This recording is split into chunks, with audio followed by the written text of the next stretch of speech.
हवामानातल्या बदलाक लागून दिसान दीस राज्यातले तापमान वाढत आसा। सोमारा पणजे चडांत चड 37.9 तापमानाची नोंद जाली। फेब्रुवारी म्हयन्यांतले हे तिसरे सगळ्यांत चड तापमान आसा।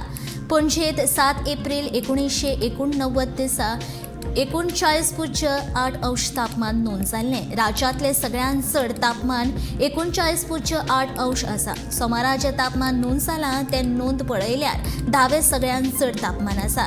21 फेब्रुवारी 2009 दिसा पणजेत 39.2 तापमानाची नोंद जाली।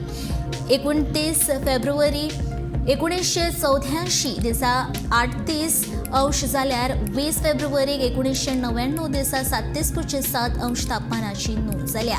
9 फेब्रुवारी 2001 दिसा 37.4 तापमान नोंद जाला।